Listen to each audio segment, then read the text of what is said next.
Okay, welcome.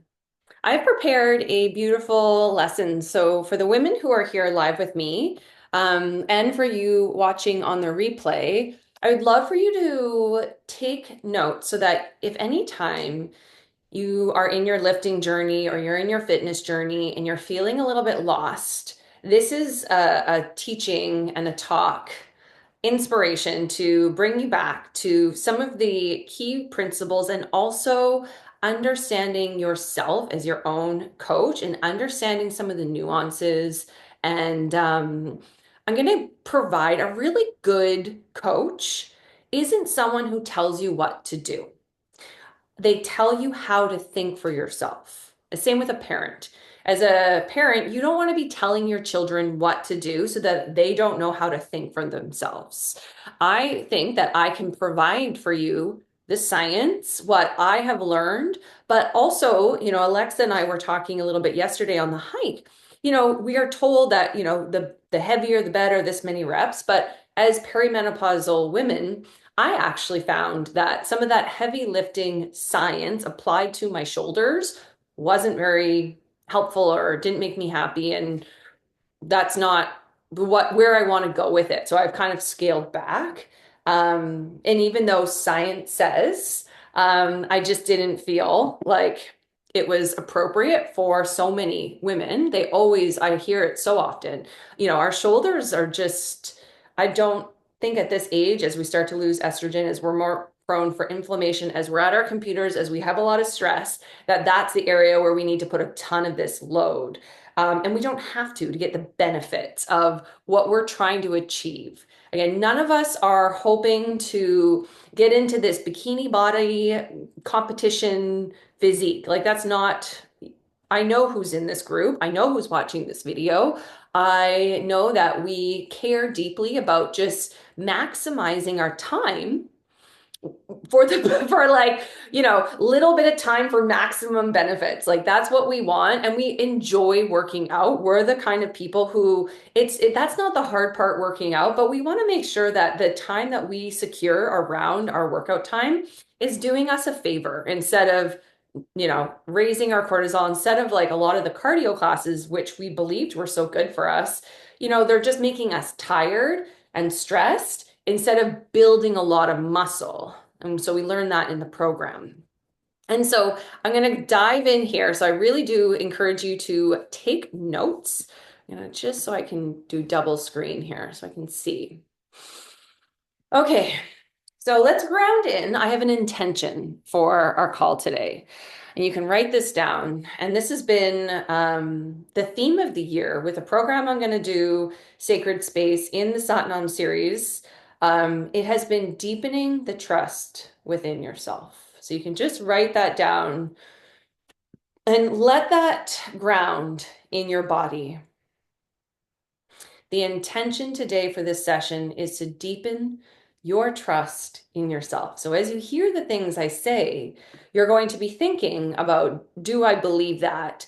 And I want you to be discerning and I want you to be honest. I love when clients are able to have rebuttal and have their own way of thinking. 'Cause they're right. You're often right. Sometimes it's a story that, there's a difference between intuition and also a self-sabotaging story, but we're not going to get into that much nuance. But I also want at the end of this call for you to be able to have a framework in which you can find your own unique rhythm in lifting heavy weights, and how collecting the kind of data, and we're going to talk about what I mean by that, can really lead to long-term health, vitality, and joy in working out. So here's what I know about all of you. You're dedicated. You show up. You know the value of movement, of pushing your limits, of challenging your body. But again, here's where this is the nuance I want to get into, is like the balance between science and self-knowledge. So you can, again, write that down. Balance between science and self-knowledge. Between external advice, Dr. Mary Claire, Dr. Stacy Sims, Andrew Huberman, me, whoever you're getting your information from. It's good. Drink it in, be a curious scientist, but also a scientist tests it out. Be your own internal compass. So when it comes to lifting heavy, science has given us a lot of incredible tools, especially as perimenopausal women. And it tells us how we already know how muscles grow. There's a couple different ways we can put strain on them, like in bar, and that creates more strands of muscle. So if you imagine a really loose boat rope and it's all frayed, well, it restores the rope, and then there's the kind where you tear the muscles and a whole bunch of new, not just like the same amount of strands come back, but new muscles build, new strands build on top of it, on top, layering now. So that's how they get bigger. So muscles can go stronger. If you think a dancer, they're very strong. Pilates strong. Even some kinds of yoga, like if you're going to hold warrior two for a while, you're going to get a strong thigh.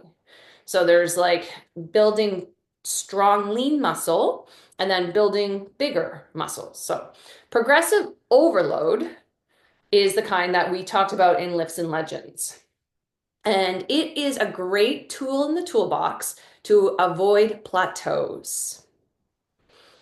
So, how I want you to think about what you learned in this program is if you ever are finding you're hitting a bit of a plateau, you have maybe fallen off the wagon a little bit, maybe the eating, walking, virtual studio workouts, everything's slowed down. A great way to kickstart and to get back is to get those 2 or 3 heavy lifting workouts back in.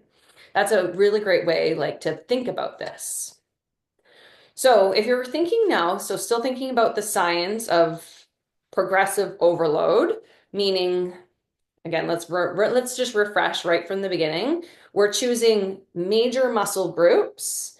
We're doing 3 to 4 to 5 sets of 8 to 12 reps. By the last rep, whether it's your 8th or your 12th, you are shaking and it's really to fatigue. You can barely finish the rep.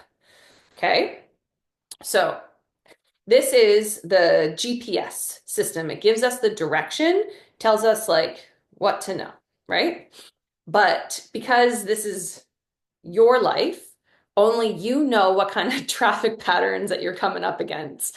So you are the one who has to sense, do you need to pull over? Like I'm thinking of like traffic as an analogy and like the science is the GPS. Like you know when it's time to speed up, when it's time to take the scenic route, when it's time to pull over, etc. Like again, being mindful of shoulders. So it is valuable to understand the concept of rep ranges, rest periods, importance of recovery. And I encourage you to filter that knowledge through your own body. So this is where it's like, Rebecca, tell me what to do. I'm telling you to be mindful, be in your body, follow the body as you try on the science, as you try on the prescription. If you're feeling a twinge of discomfort, that's maybe more than just a muscle fatigue. That is your body whispering, too much. Okay. And if you are doing a workout, you feel really energized after some of us talked about how after these workouts, we actually had a lot of energy. That's a green light. Keep going, lean in. Okay. So back to like recapping science versus self-knowledge. So it's important to know both. You're the choreographer.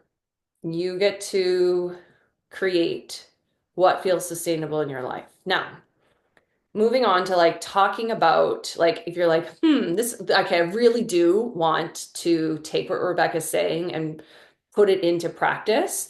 Let me give you some information on collecting data with compassion. Okay, and you think of data and it's like, yeah, there's like the measurements and stuff, but I think so much more deeply into it. So I know for many of us, the word data feels very clinical, intimidating, boring, masculine. But I want you to think of it as just gathering clues, right?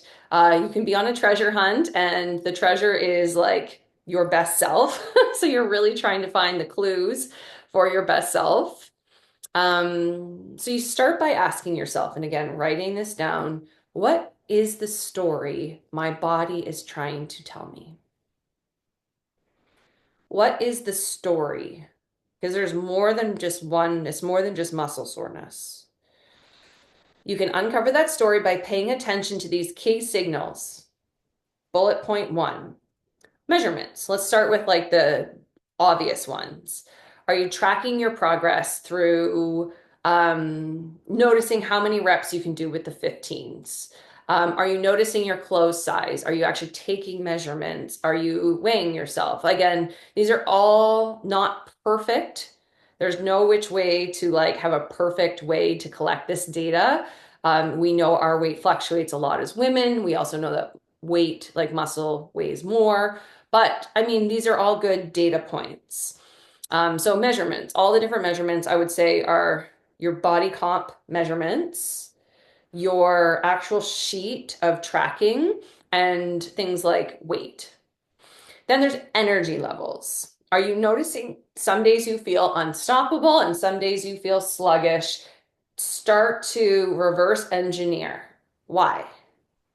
Is it your cycle? Is it the workout? Is it that you didn't work out? Is it that you worked out too much last week? Is it that you got a shitty sleep? Is it that you're holding a lot of stress about a work deadline? Is it that you are dealing with grief? Is it, like reverse engineering and then compassion? So I do believe that something in motion, it's easier to keep in motion. I mean, science and the Newton's law, I think, maybe it's not Newton, that's gravity, but there's a law, type it in the chat if you know which one it is, that says that something in motion is easier to keep in motion than the energy that it takes to get something going. So always going out for your walks. Like if I could give you advice, it would be get your walks in, turn on a yoga flow or a gentle bar, or just pick up your weights and do like, let's say some squats. Like you turn on two songs, one round of squats, one round of lunges or something like that. Try to stay in motion, but also not overdoing it because of all the other things that I said. And we're reverse engineering. You can start with how do I feel? And then ask why. Okay. Definitely recovery is also a really great data point. I think Alexa, you said this, or maybe it was Alberta the other day, yesterday on the hike. If she takes a couple weeks off, it used to be like, oh, I'm doing this is like it's good for me to take a couple of weeks off. Well, now she regrets it. She has to keep in motion because she gets so sore if she takes 3 weeks off and then gets back into it. Could be for a couple of reasons. I mean, obviously we're older and we're just not the young spring chickens, like I said this morning, what we used to be. So we have to be mindful of that. Maybe she's getting too quickly back into the same weights and she could be building back up.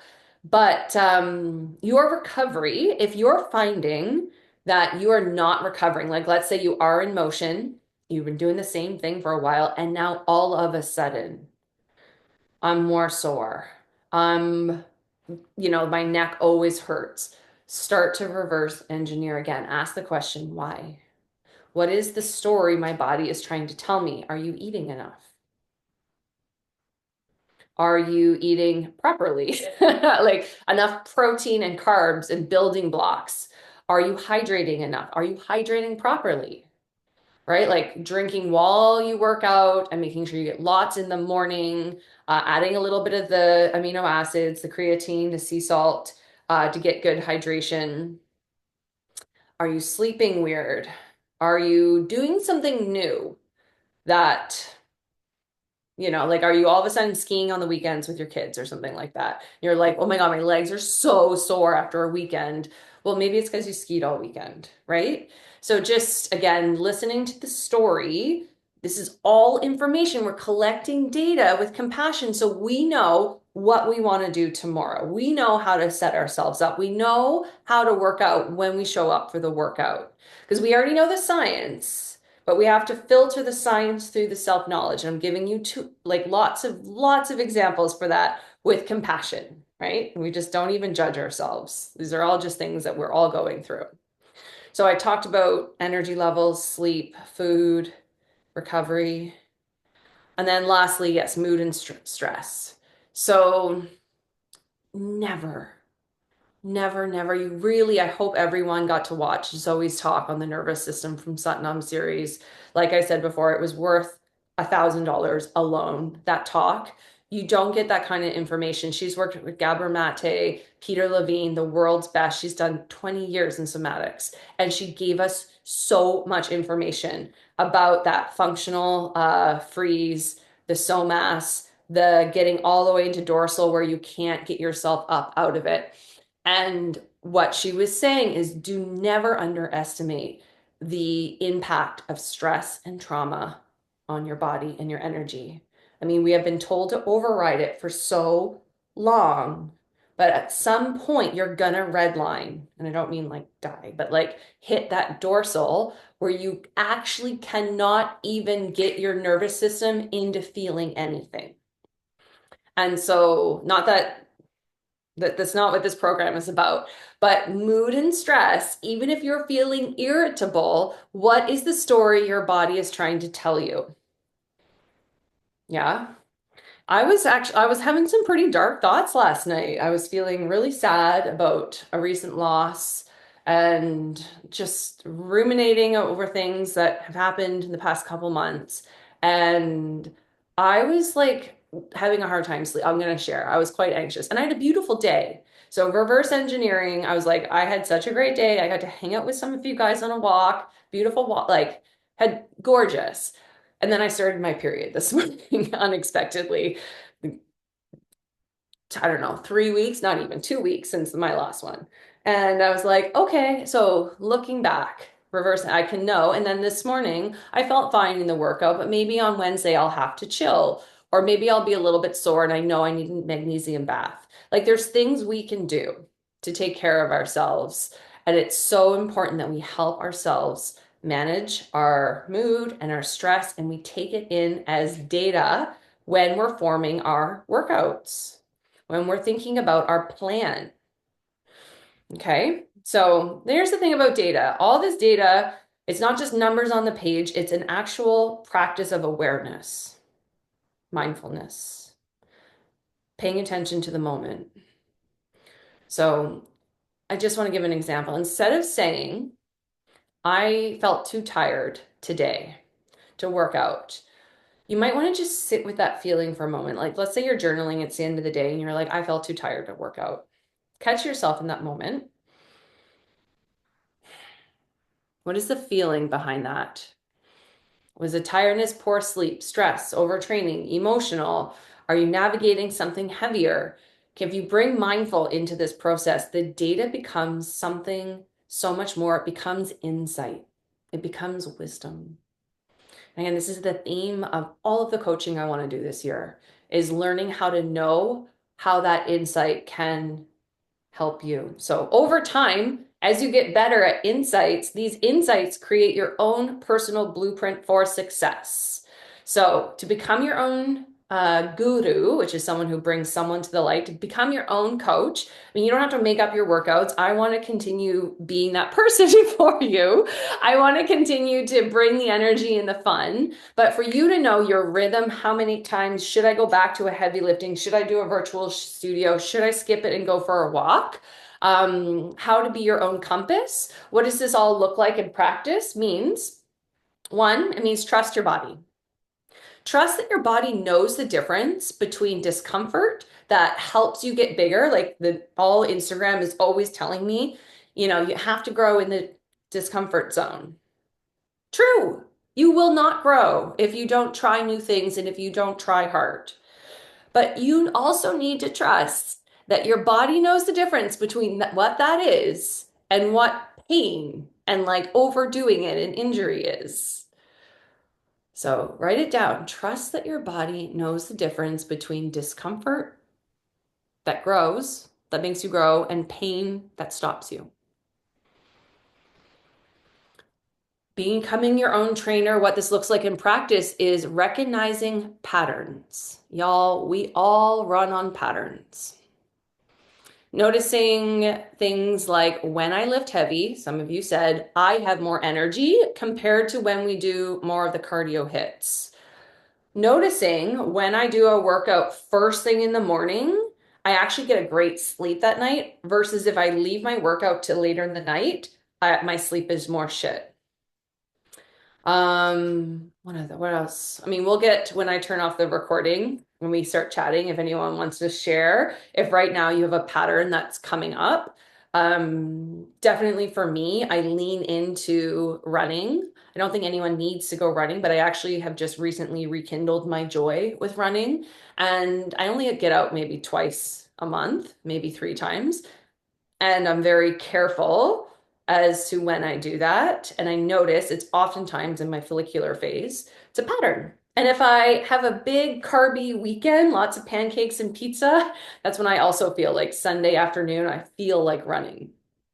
Um, what does this look like in practice? So I've said trusting your body knows, recognizing patterns, and also adjusting your plans without all of that rigidity and shame and coulda, shoulda, wouldas, like turning down the volume of that part of your brain. Everyone nod their head. We all know that part of our brain. So being able to adjust your plans with flexibility and compassion without that part of the brain putting extra stress on ourselves.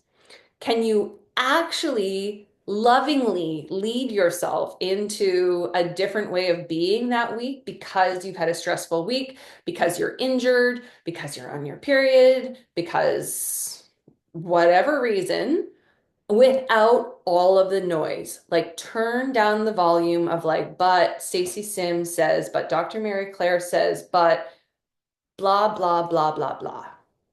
It's all true, and you are your own inner compass.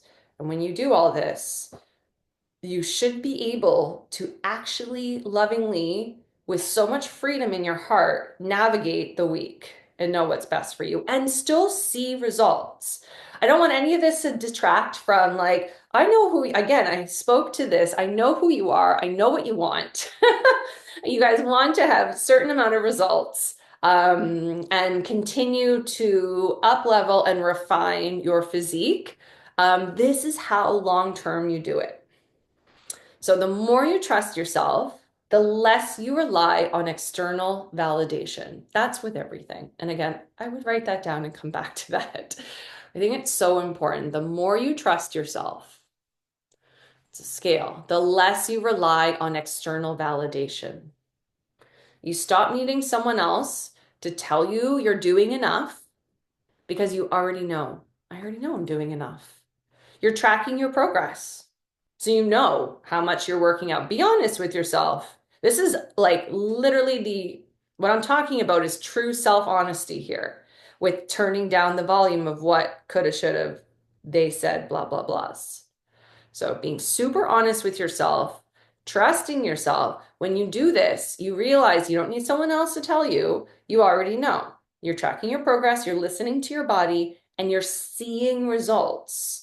Whether that's with your clothes, whether that's just like when you feel, whether that's when you're lifting, whether that's when you're hiking, whether or not that's when you're playing with your kids, you're just like have more energy. So it's not just the mirror, but it's you. It's your internal self. So, just last little bit of my talk here that I took notes on is the long game. Really like thinking about, I've spoken to it a little bit, but building trust and vitality. So, the journey we're on, if you're not enjoying the journey, then you need a new journey. Like, even though this is the one that's gonna, like, you have, like, oh, I have my goal, so then this is the journey. If you don't enjoy the journey, then maybe that's not even a goal that's worth working towards. So, if you love working out, if you love lifting heavy, you love the feeling of like getting under something that's like legs are shaking, breath is heavy, sweat. Obviously, you love walking, you like protein. All these things.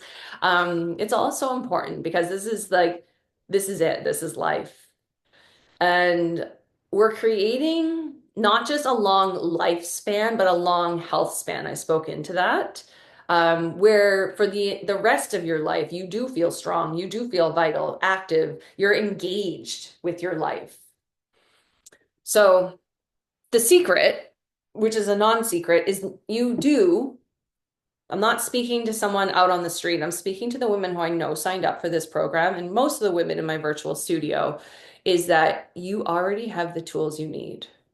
You don't have to make it more complicated. You have the knowledge, you have the discipline, it's in your heart. My job is to remind you of that you know, and to give you frameworks and to give you fun exercises and to switch it up so that your mind stays engaged. So as we move forward, remember this: be curious, not critical. Be curious, not critical. Be consistent, but be flexible. And above all, trust yourself. Your body is your ally, your body is your partner, your body is your lifelong home. Treat it with love, and it will reward you. It gives you all the information and energy that you need. So I hope today's conversation leaves you inspired, but also empowered. You're not just lifting weights. This is kind of cheesy. You're not just lifting weights, but you're literally lifting yourself up. You're building a foundation of strength and trust that will carry you through every season. And so much of what we talked about today goes beyond. I mean, you could take this if this was just a nutrition course. You guys already know the building blocks of nutrition. So again, everything I said today around the data, I mean, maybe the data would be counting your macros once in a while, counting your calories. Again, back to the energy, the mood, the sleep, the felt experience. So everything I said today can actually be plugged into a lot of different areas in your life. Just about doing it with compassion, about being consistent and showing up and knowing that, yeah, I can't just always be comfortable. That's not what I'm saying. I'm saying that I want you to be shaking under weights, but I don't want you to be shaking under weights and then unable to show up vibrantly to your family in life, or to be super like that cortisol, like for the rest of the day, where I know that feeling, like where you're just like so uncomfortable in your body, or where you're so tired, or where you're like doing so many workouts a week, you're overdoing it and you're eating like 1,200 calories and you're gaining weight. Like we want to be just finding that thin line of showing up hard. I can do this. And also, fuck, I trust myself. I don't need to do this today. This isn't the right answer. So I hope that really lands for everybody. I'm going to stop the recording now. This was everything. Thank you for watching. And just wondering if anyone, some